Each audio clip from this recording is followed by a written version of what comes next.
For most of the pre-draft process, Ohio State's Josh Simmons and Emeka Egbuka felt like long shots for the Patriots with their second pick. According to Mock Draft Database, Simmons was long projected to be a top 20 pick, while Egbuka was projected to go in the early to mid-20s. But recent mocks have Simmons falling all the way to the Chiefs at 31 or out of the first round altogether alongside Egbuka. So today we're diving into what both prospects have to offer, why they're slipping, and whether or not new head coach Mike Vrabel should establish a pipeline at his alma mater.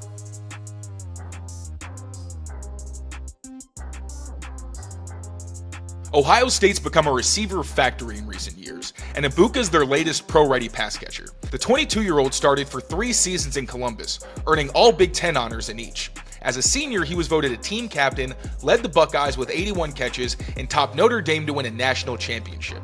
Egbuka also finished with 106 targets, over 1,000 yards, and 10 touchdowns for the second time in 3 years. The 6'1", 202-pounder doesn't win with great explosiveness, fluidity, or a wide catch radius, but his elite vertical, excellent short shuttle, and 69th percentile hands earned him a 9.35 out of 10 relative athletic score after his performance at the Combine. Egbuka was one of this class's most productive inside targets, tying for the 3rd most slot touchdowns among FBS receivers, while ranking 10th in yards and conversions. He doesn't offer much after the catch, and he won't threaten most corners vertically, but he's a competitive chain mover, wins vertically on seams and double moves, and only teammate Jeremiah Smith caught more intermediate scores among FBS targets. NFL.com's Lance Zierlein calls Egbuka a fluid slot receiver who manipulates coverage, has quality ball skills, and is competitive after the catch, comparing him to former teammate Jackson Smith-Njigba. The Athletic's Dane Brugler praises Egbuka's NFL-ready instincts, quarterback friendliness, and attention to detail. Both analysts agree Egbuka is a first-round primary slot at the next level, though Brugler leaves room for him to slip to the second round. While Egbuka's intangibles, consistency, and pedigree should make him a day one starter, and likely still a first-round pick, I don't think he's what the Patriots need right now.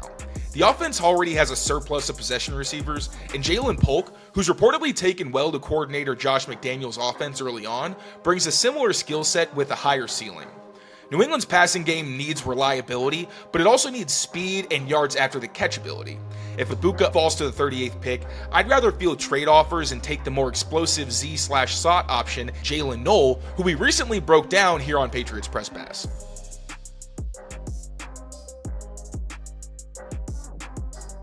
As much as the Patriots need a receiver, I don't think anyone will argue that left tackle should be their top priority.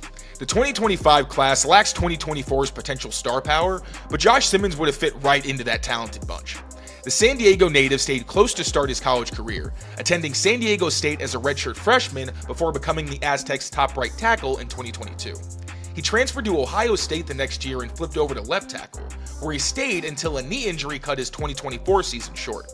Simmons played like one of the nation's top tackles through his first 6 games, earning an all Big Ten honorable mention and grading out as an elite pass protector. He also drew just 1 penalty after being flagged 8 times in 2023 and a whopping 17 in 2022 while he was still at San Diego State.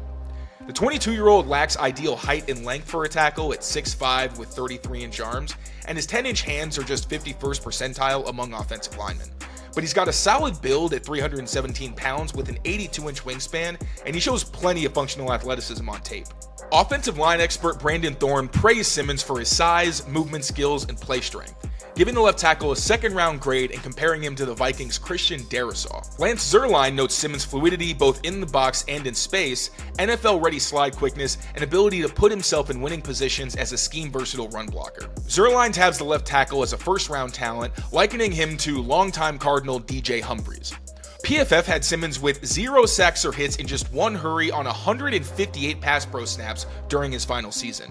His pass blocking grade jumped from 71.9 in 2023, when he gave up 1 sack, 4 hits, and 10 hurries, to 82 in 2024. Both were massive improvements from his season at San Diego State, where he surrendered 4 sacks, 3 hits, and 17 hurries in his 1 season as a starter. Simmons mostly relies on a hug technique in protection, which engulfs rushers with a wide net and protects against finesse moves to either one of his edges. It does expose the chest to power, but Simmons has a solid anchor to avoid being walked back if he's put in those situations. In the run game, Simmons was part of a downhill, gap, and inside zone scheme at Ohio State, bringing physicality and attitude between the whistles. His dynamic ability also flashed on the occasional pull, screen, or outside zone rep. Thorne does question how much of Simmons' 2024 success was tied to his unimpressive slate of opponents, while Zuerlein mentioned hand fighting and average awareness against twists in games as areas where he needs to improve. If there are long-term concerns with Simmons' knee, and even if he's expected to miss more than half the season, investing a top 40 pick would be irresponsible given the state of the roster. Thank you all so much for being members of Patriots Press Pass. Make sure to leave comments on this video for any recommendations on videos you'd like to see in the future, as well as anything that we could do to help make this the most high-quality product for all of you.